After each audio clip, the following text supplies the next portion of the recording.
जी जनाब, शुरू करते हैं।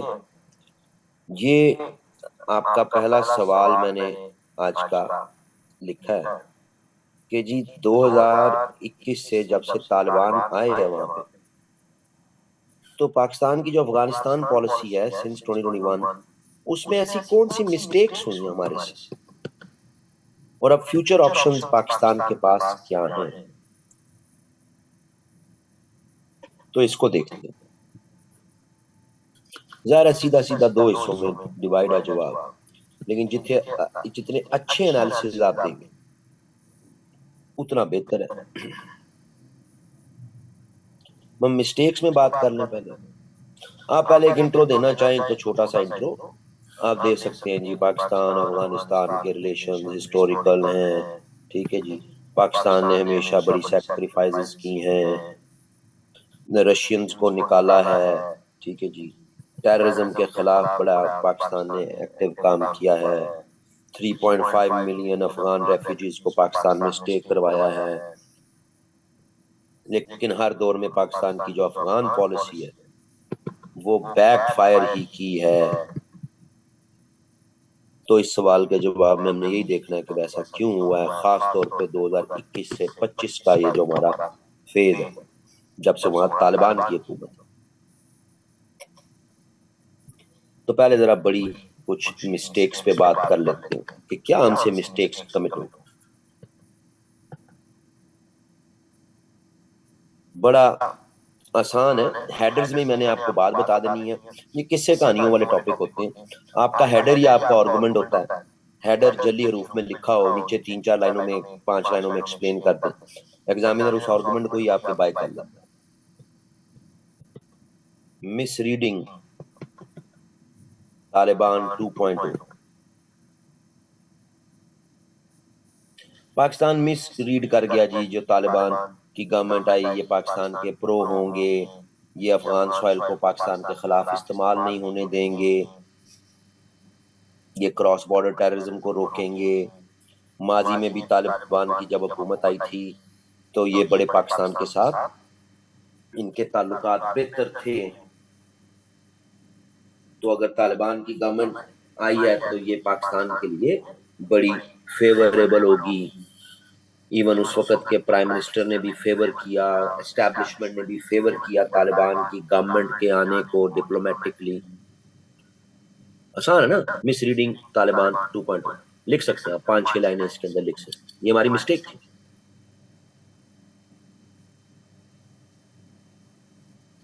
एक्चुअली क्या हुआ, टीटीपी रीऑर्गेनाइज हो गई।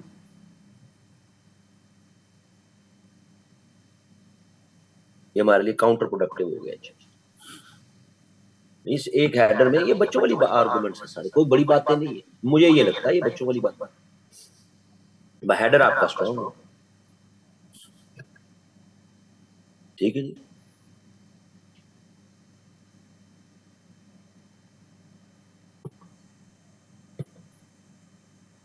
एब्सेंस ऑफ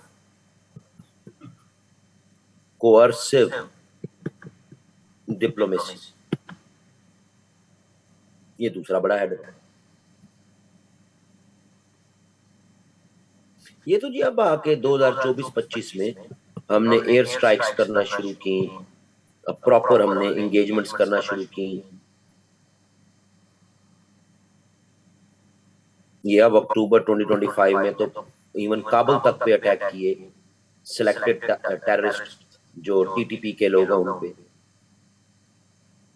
लेकिन ओवरऑल इस पूरे फेज में 2021-25 में लार्जली कोअर्सिव डिप्लोमेसी का इस्तेमाल नहीं किया। पाकिस्तान एक बड़ी पावर है, अफगानिस्तान एक छोटी पावर है। एक बड़ी पावर को छोटी पावर पर कोअर्सिव डिप्लोमेसी एक्सरसाइज करना इंडिस्पेंसिबल है। यूएस करता है ना, पाकिस्तान पे भी करता है, कई और मुल्कों पे भी करता है।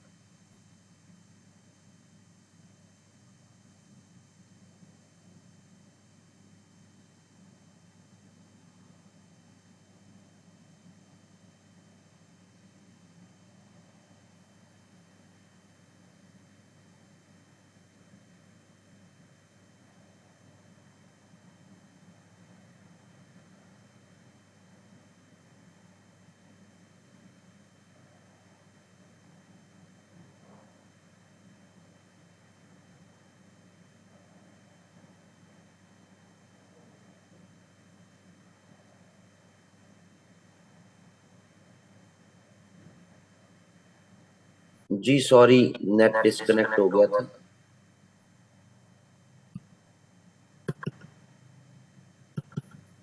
तो इस तरह के सवाल बड़े आसान होते हैं, बड़े हलवे वाले सवाल होते हैं। आप बड़ा इजीली अपने आर्गुमेंट्स बयान कर सकते हैं, कोई बड़ी बात नहीं। बस आपका आर्गुमेंट्स जो हैं उनके हेडर्स ऐसे हों कि एग्जामिनर वो आपकी 4-5 लाइनें उनका जिससे ये जबरदस्त सही।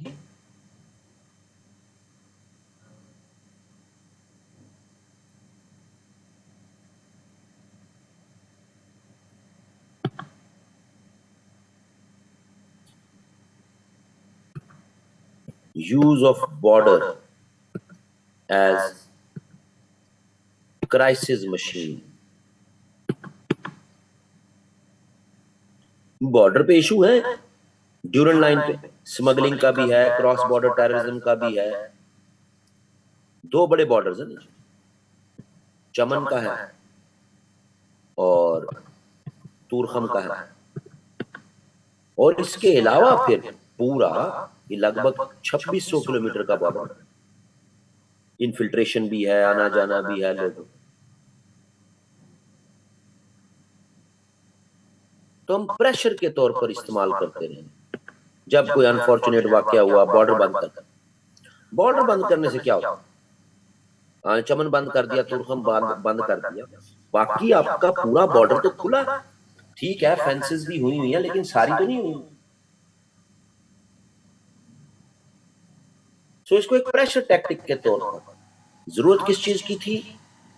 Better border management. ये नहीं की, ये गलती है हमारी। और बॉर्डर को as a crisis machine use किया। जब कोई अनफॉर्चुनेट वाकया हुआ, बॉर्डर बंद कर दो, उससे तो ट्रेड मुतासर हुई, पीपल मुतासर हुए, लोग मुतासर, लोगों में प्रॉब्लम। सही।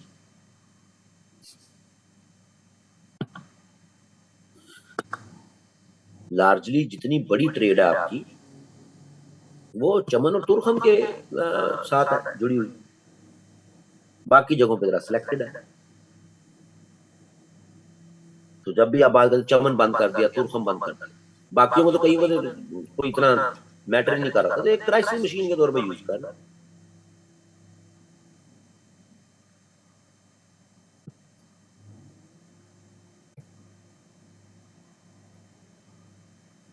रेफ्यूजी कार्ड का इस्तेमाल, ये बहुत ज्यादा नेगेटिव गया जी पाकिस्तान में। कंपल्सरी हमने जो है ना जी एक्सपल्शन बहुत ज्यादा की 2023 से लेके ऑनवर्ड, कि निकलो वापस जाओ। थाउजेंड्स में हमने अफगान रेफ्यूजीज को वापस भेजा।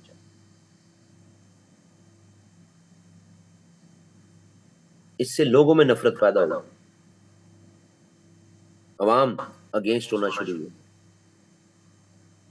तो कोई हमने रेफ्यूजी मैनेजमेंट पे कोई बेहतर काम नहीं किया, बस उनको एक प्रेशर के तौर पे यूज किया कि जब तालिबान इस फेज में इन 3-4 सालों में हमारी बात नहीं सुनते थे किसी इशू, और हमारे इशू तो जेन्युइन ही थे, ऐसा नहीं है कि जेन्युइन नहीं।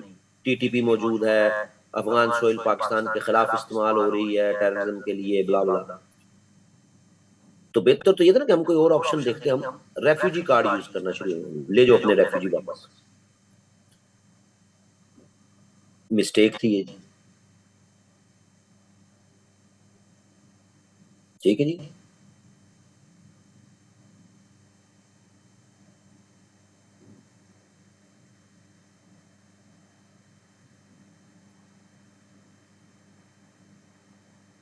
ये बात समझ आ रही है जी?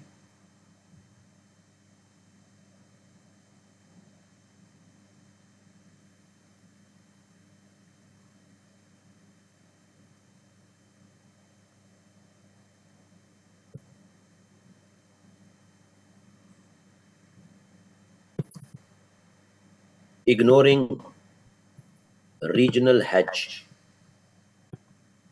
ये भी हमारी मिस्टेक। यूएस का विड्रॉल हुआ और पाकिस्तान ये समझा कि अब जनाब हमारा डोमिनेशन शुरू हो जाएगा अफगानिस्तान में। हमने तालिबान को भी diplomatic support the, ignoring the fact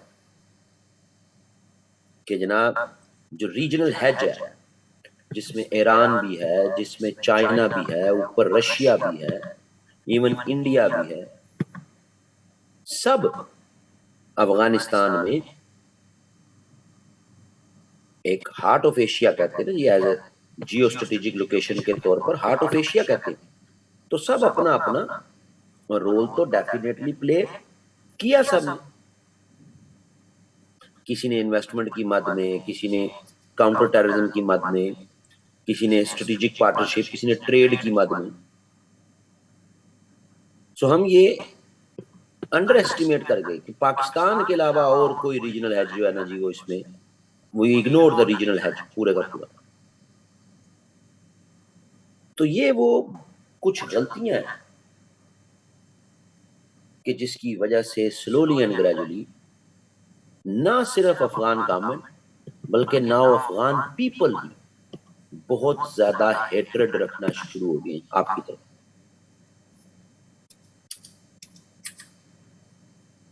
सही। अगर इस तरह का सवाल आ जाए ना, critically identify the mistakes committed by Pakistan towards its Afghanistan policy from 2001 2021 to 2025 and what are the future options for Pakistan। ठीक है,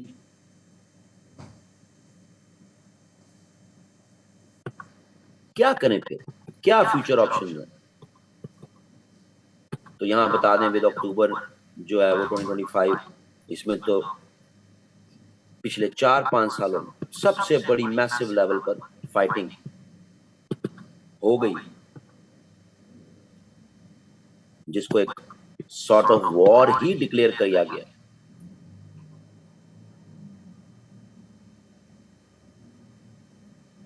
तो क्या करेंगे जी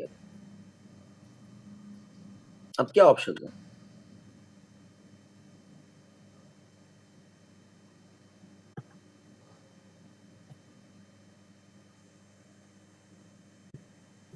coercive and incentive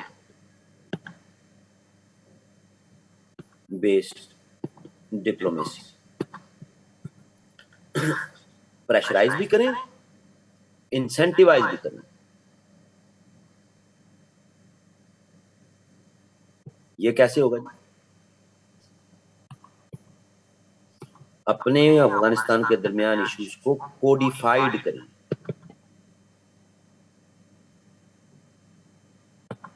written demands में लेके आए चीजों को। अब वो चाहे टीटीपी से रिलेटेड है या कोई भी अदर कंसर्न, कोर्सिव भी हो, इंसेंटिवाइज भी हो,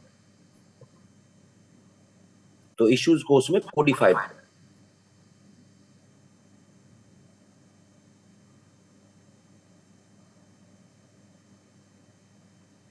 ठीक है जी।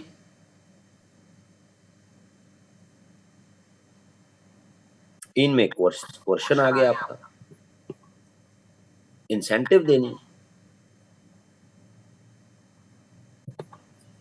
वीजा पॉलिसी में फर्दर रिलैक्सेशन दें, ट्रैवल लिमिट्स कम से कम करें। ठीक है जी। अफगान कमोडिटीज को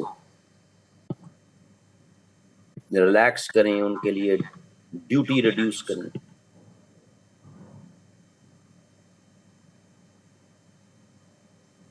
तजारत में यानी उनको लैंडलॉक्ड कंट्री है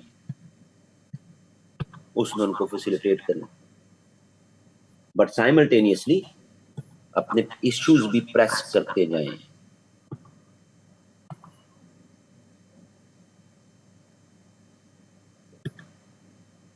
मेक बॉर्डर कंसेंसस।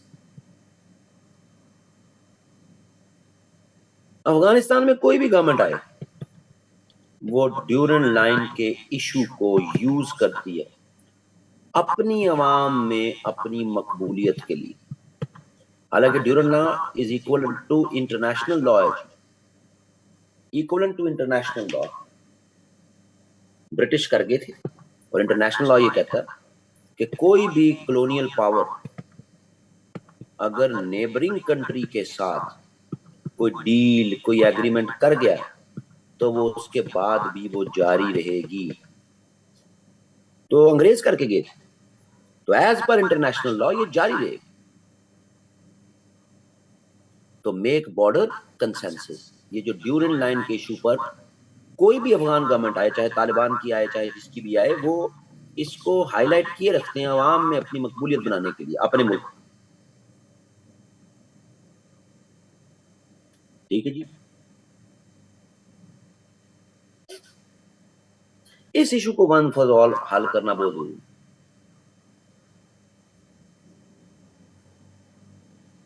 इसके बगैर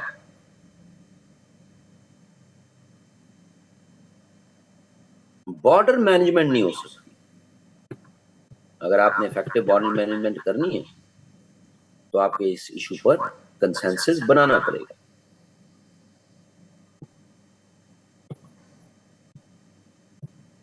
रेफ्यूजी पॉलिसी बनाएं विद लॉ। ये नहीं है कि बस एक फोन कॉल कर दें कि भाई जब हम इतने भेजने हैं आप संभाल लो खुद ही तरह।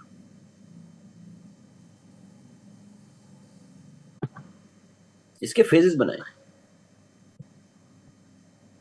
जो आपके यहाँ अफगान रेफ्यूजीज ऐसे जो ऑफेंसेस में इन्वॉल्व हैं, ऑफेंडर्स हैं, पहली स्टेज में उनको वापस भेजें। ठीक है जी। फिर जिनके लॉन्ग स्टे हो चुके हैं फैमिलीज के, जिनके पास मुख्तलिफ तरह के परमिट्स हैं, लॉन्ग स्टे जिनको, दूसरी स्टेज में उनको भेजें।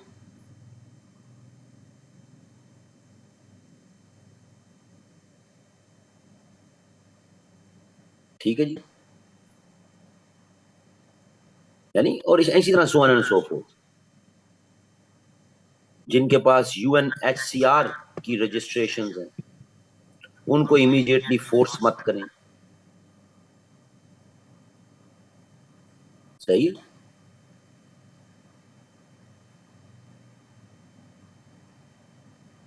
खवातीन को, बच्चों को, जो बगैर मर्दों के, उनको किसी सूरत वापस ना भेजें।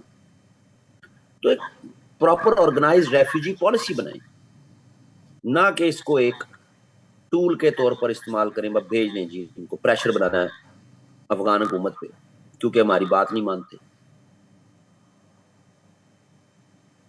ठीक है जी।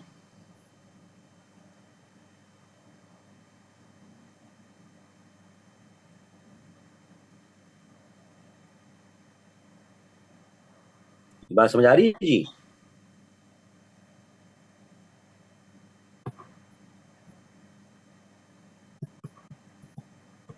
डिसिप्लिन्ड नैरेटिव की जरूरत है। हम हमेशा शॉर्ट टर्म बयानिए बनाते रहे, अब अफगानिस्तान में ये हुकूमत आ गई हमारे साथ होगी, ये हुकूमत हमारे अगेंस्ट है, ये इंडिया के साथ होगी, या ये होगी, या वो। एक डिसिप्लिन्ड नैरेटिव बनाना बहुत जरूरी है।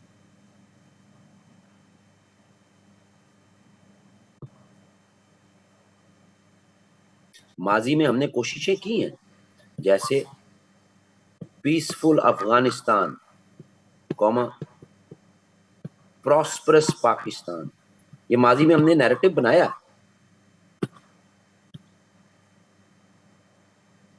Peaceful Afghanistan, prosperous Pakistan. तो डिसिप्लिन्ड नैरेटिव्स की बड़ी जरूरत है और वो कॉन्टिन्यूटी के साथ चलते भी हों। ये ना हो कि वो चल ही ना रही हो। ठीक है।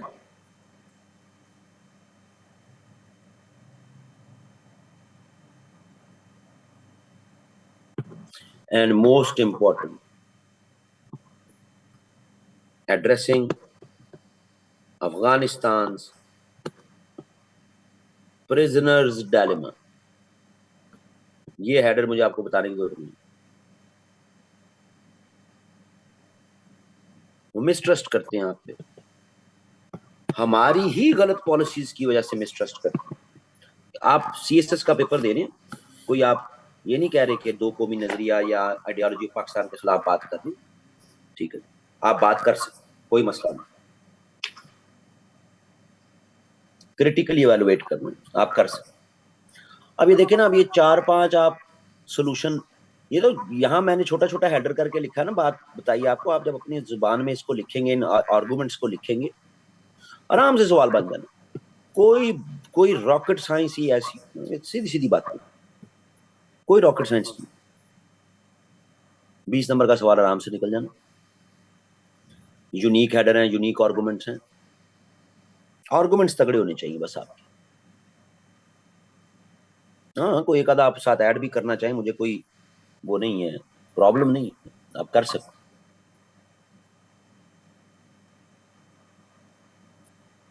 ये क्योंकि ज़ाहिर है अभी अफगानिस्तान पाकिस्तान की जो वॉर लाइक सिचुएशन हो गई है, तो उसके लिहाज से ये एक जो है वो इम्पोर्टेंट टॉपिक बन सकता है।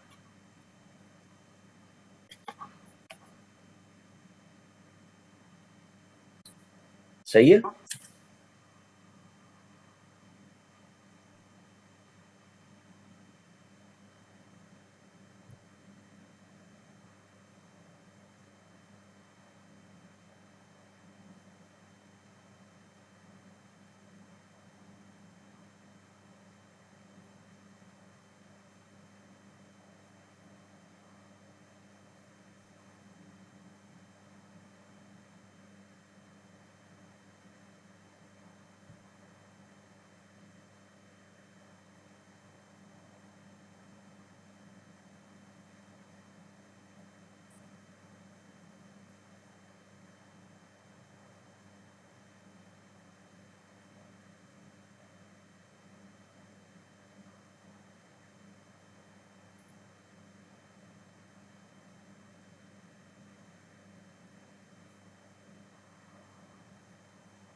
लो जी,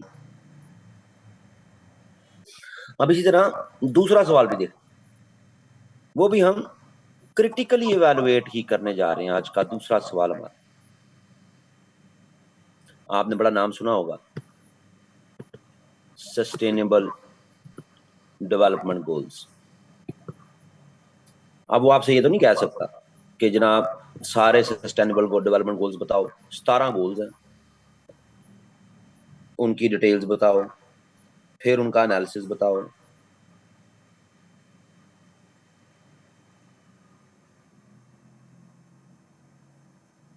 बिल्कुल नहीं कह सकते, वो लंबा हो जाएगा।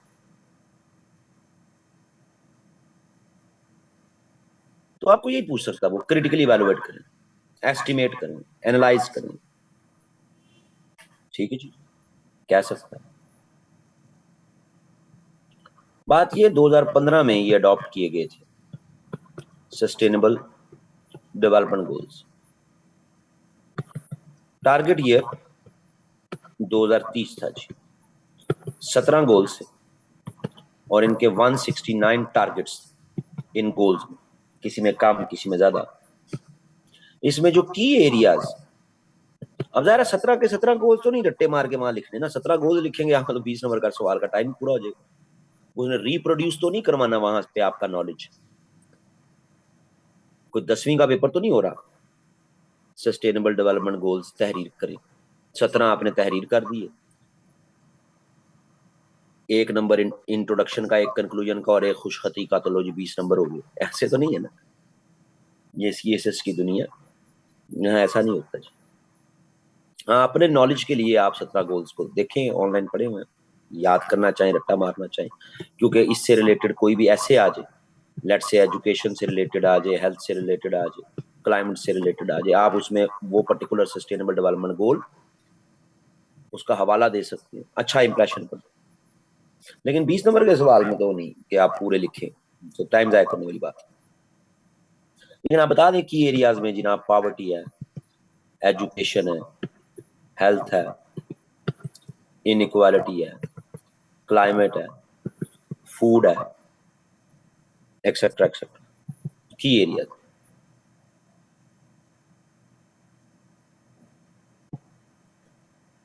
मेजर जो इसका फोकस था वो तो इस बात पे था कि जो आपकी इन्वायरमेंटल डायमेंशन है ना जी, इनको आपने लिंक करना है अपनी सोशल प्लस इकोनॉमिक डायमेंशंस के साथ, ताकि आप फ्यूचर जनरेशंस को सिक्योर कर सकें। सस्टेनेबल, सस्टेनेबल क्या, इन्वायरमेंटल डायमेंशंस को सोशो इकोनॉमिक डायमेंशंस के साथ लिंक करें, ताकि देर पास सॉल्यूशंस डेवलप किए जा सके।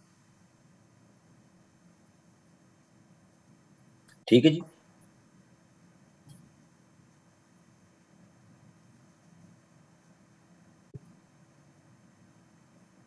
अब काफी इसमें पॉजिटिव्स भी हुए हैं,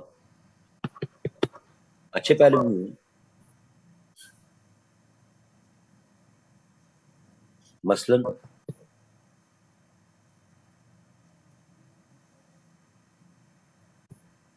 इलेक्ट्रिसिटी रीच को अगर हम देख लें,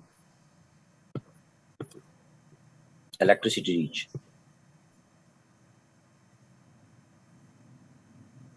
91% तक दुनिया अब बिजली इस्तेमाल कर रही, यानी लास्ट 10 ईयर्स में, क्योंकि 10 साल इसके हो गए हैं तो सवाल हो सकता है इंपॉर्टेंट हो जाए।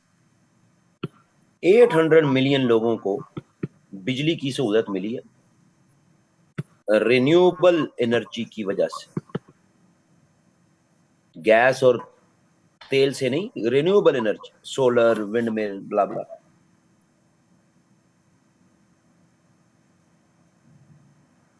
तो ये बड़ा अच्छा पॉजिटिव है कि 800 मिलियन लोग दुनिया में अब तकरीबन 91% लोग बिजली इस्तेमाल कर रहे हैं, अच्छी बात।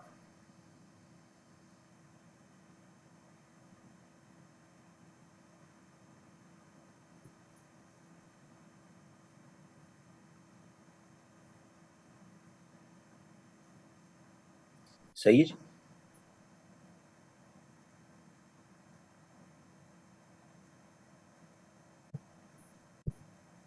सस्टेनेबल सॉल्यूशंस,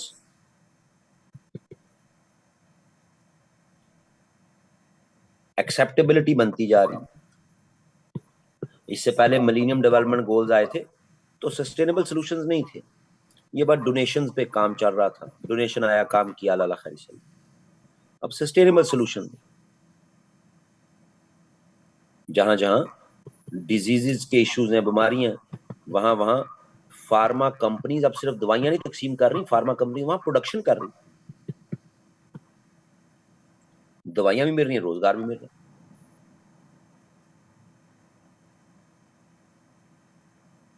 तो अच्छी बात है, ये ज्यादातर अफ्रीका में हो रहा है, जबरदस्त है।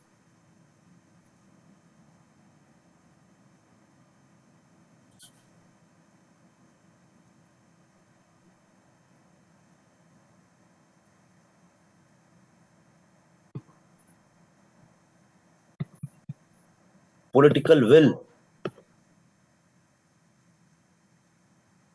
डोमिनेट कर रही है जी,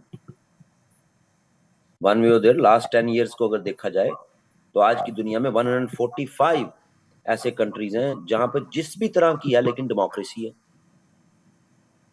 तो पॉलिटिकल विल भी, अब अच्छी डेमोक्रेसीज तो नहीं है, लेकिन out of the total globe 145 countries ऐसी हैं जहां पिछले 10 सालों के अंदर आपको डेमोक्रेसी नजर आ रही है, कॉन्टिन्यूटी के साथ, जैसी भी है, डायरेक्ट है, इनडायरेक्ट है, हाइब्रिड है, इंडिया पाकिस्तान जैसी है, जैसी भी है, लेकिन नजर आ रही है। ये जब से ये मॉडर्न एरा है इंसानों का, उसमें सबसे बड़ी, ये तो बड़ी अच्छी बात, क्योंकि डेमोक्रेसी में ही सस्टेनेबल सॉल्यूशन ज्यादा बेहतर चलते हैं। बट एक बहुत बड़ी तवील लिस्ट है नेगेटिव्स की जी, बहुत तवील लिस्ट। जैसे 169 टारगेट्स हैं जी, अब सस्टेनेबल डेवलपमेंट गोल्स की जो ऑफिशियल वेबसाइट है वो कहती है इसमें से सिर्फ 17% टारगेट्स इन पर काम हो रहा है, यानी रिमेनिंग 83% टारगेट्स पर बहुत मायूस कुन हालात है।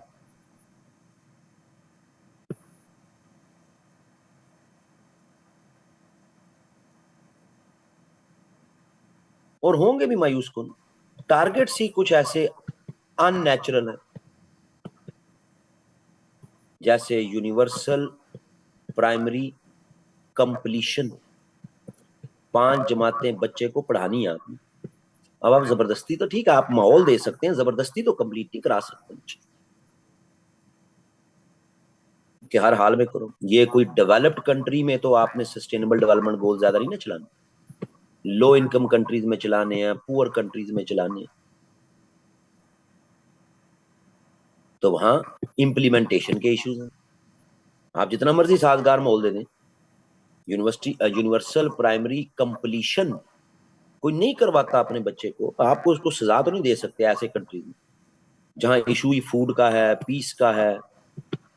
वहां आप जनाब हर हाल में जी अपने बच्चे को 5 जमातें पढ़ाओ, जितना मर्जी माहौल दे दो। तो कोई टारगेट्स भी अननेचुरल है। फिर कुछ आर्गुमेंट्स भी हैं।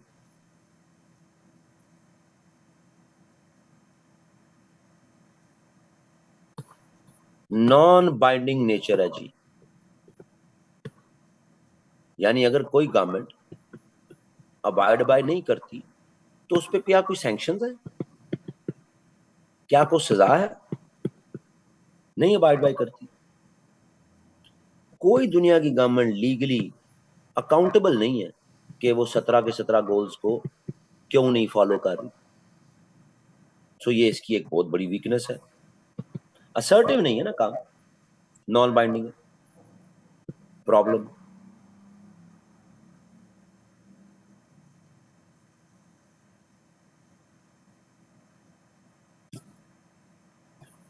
फिर इसी तरह ये टारगेट्स काफी वेग भी हैं जी, जैसे रिड्यूसिंग करप्शन।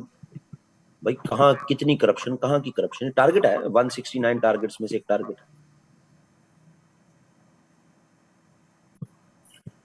जीरो हंगर, दुनिया में कोई भूखा नहीं रहेगा जी, बड़ी वेग बात है, प्रैक्टिकली पॉसिबल ही नहीं। ठीक है जी।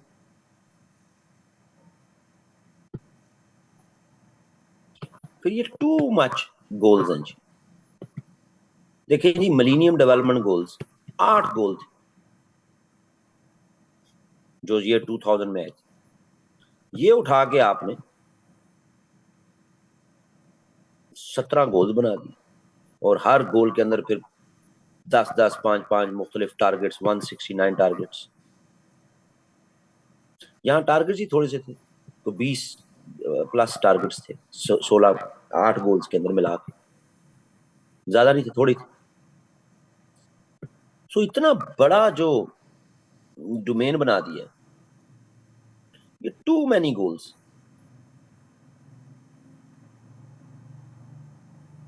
अब कई कंट्रीज कई गोल्स में पूरा ही नहीं उतरते। मसलन एक टारगेट है कि प्रोटीन की कमी पूरी करनी है, तो जनाब आप सी फूड पर फोकस करें। अब what about a landlocked country, वो इस गोल के टारगेट्स को कैसे पूरा करे?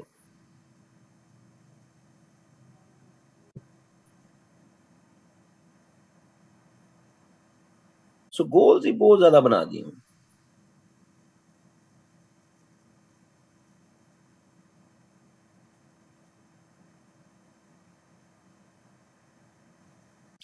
फिर इनमें इनकंसिस्टेंसी बहुत ज्यादा है जी। मसलन अगर आप इसके टारगेट्स में से 2 टारगेट उठाएं, एक टारगेट है इकोनॉमिक ग्रोथ, उसकी प्रमोशन करनी है जी, और दूसरा है इन्वायरमेंटल सस्टेनेबिलिटी। अब इकोनॉमिक ग्रोथ करनी है जी, वो कहता है हमने फैक्ट्रीज लगानी है, इंडस्ट्रीज लगानी है, इन्वायरमेंट इफेक्ट होना, इन्वायरमेंटल सस्टेनेबिलिटी भी क्लाउड, तो ऐसे प्रोजेक्ट्स फिर कॉस्टली हो जाते हैं। अब ये गरीब मुल्कों में, प्रॉब्लमेटिक कंट्रीज में करना है ना, अमीर मुल्कों में तो नहीं करना।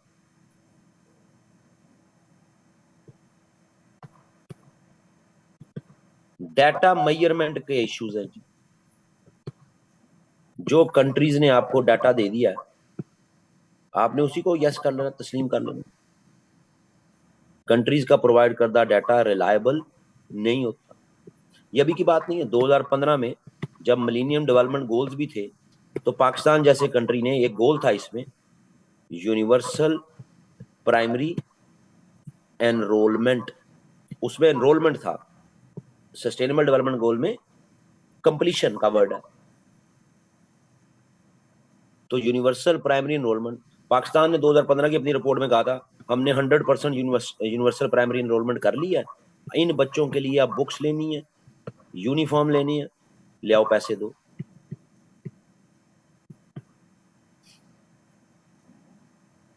हालांकि ड्रॉप आउट तो पाकिस्तान का मिलियंस में है जी।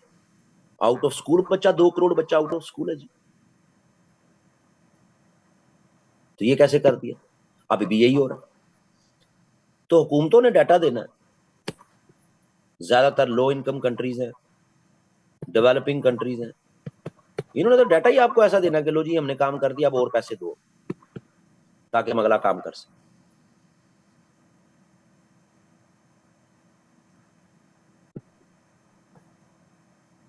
फिर इसी तरह जीरो पावर्टी जी, गुर्बत खत्म करनी। पावर्टी पिछले 500 साल के इकोनॉमिस्ट कोई नहीं खत्म कर सका कि गुर्बत खत्म हो जाए,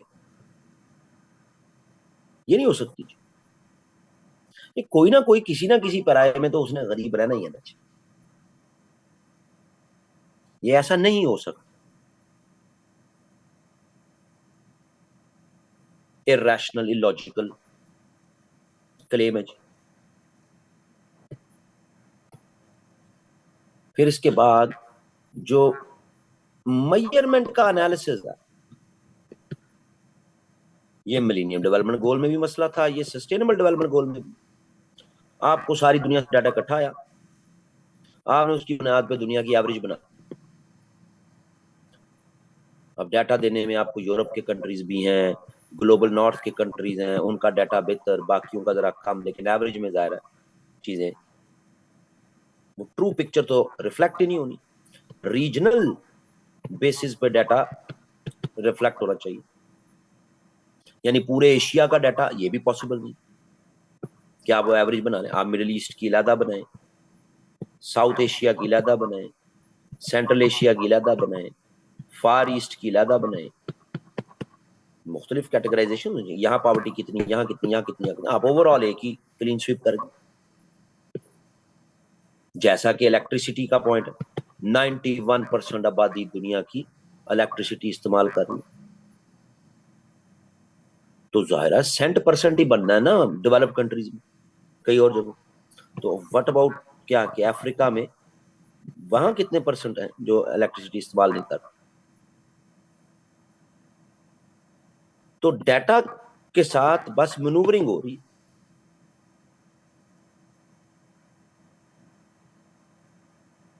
ठीक है जी।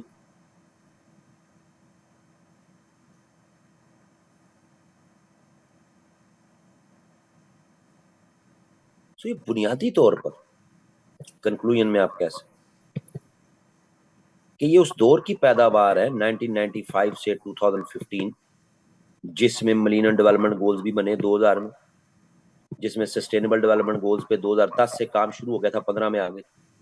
ये वो फेज है दुनिया का कि जिसमें एनजीओ कल्चर बहुत डोमिनेट कर रहा था, और प्राइमा फेशी इन तमाम चीजों का ज्यादा फायदा एनजीओज ने उठाया। अवाम ने कम उठाया, हुकूमतों ने कम उठाया, एनजीओ ने ज्यादा उठाया। आप इस बात से देख सकते हैं कि सस्टेनेबल डेवलपमेंट गोल्स को जब सेट किया गया, तो ठीक है, all countries across the globe उन्होंने तो यस किया, 2000 से ज्यादा एनजीओज को भी ऑन बोर्ड लिया गया था जब ये 2015 में बने थे। तो ये तो एनजीओ की लॉटरी के लिए आपने किया सारा काम। डोनेशंस पकड़ते हैं, दूर इलाकों में जाते हैं, थोड़ा लगा देते हैं, बाकी जेबों में डाल। ये हमारी एनजीओ नहीं, ग्लोबल पैटर्न ही यही है।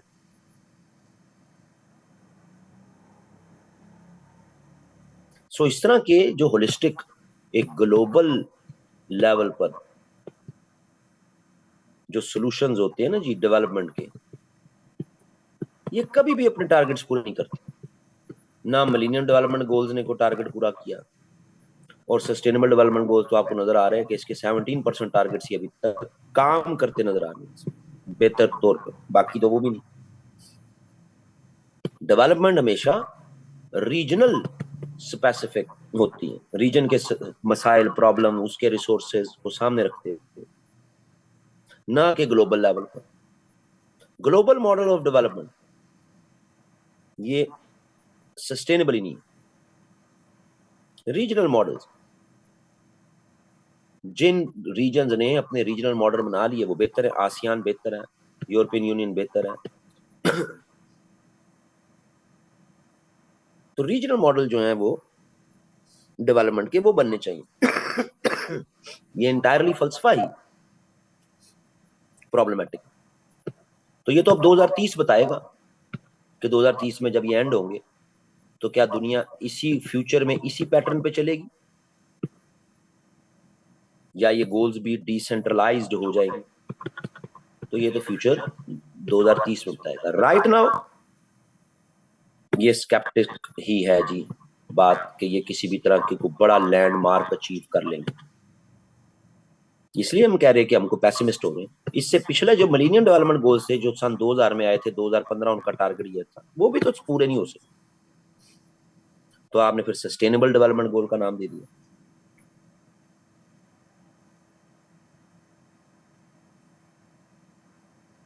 तो यूं ये 7-8 पॉइंट्स हैं, क्रिटिकल एस्पेक्ट में आप इनको लिख दें। अल्लाह अल्लाह खैर से।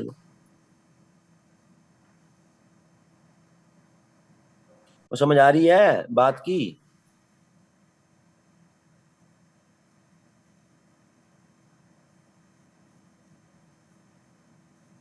बस मैंने 2 ही पढ़े थे यार।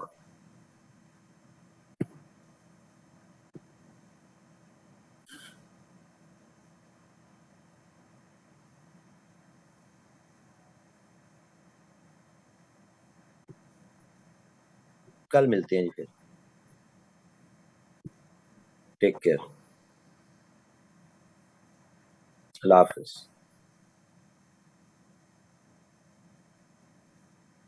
ये फार्मूला बेस्ड चीज है, फार्मूला बेस्ड चीज। ये फार्मूले रट लें, खुदा ना खास्ता को हट के भी चीज आ गई, ये आर्गुमेंट्स ही हैं। करंट अफेयर में ये आर्गुमेंट्स ही काम आने, कोई जरूरत नहीं है बहुत ज्यादा कोई इसको जो है ना वो रिसर्च पेपर बना के लिखने की। एक आम एक बच्चा क्या समझता है मुख्तलिफ ग्लोबल इश्यूज पर, रीजनल इश्यूज पर, को बहुत बड़ा कैंप बनने की कोशिश ना करें।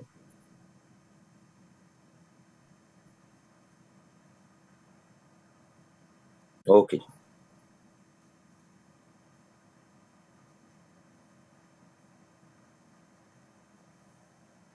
अल्लाह हाफिज।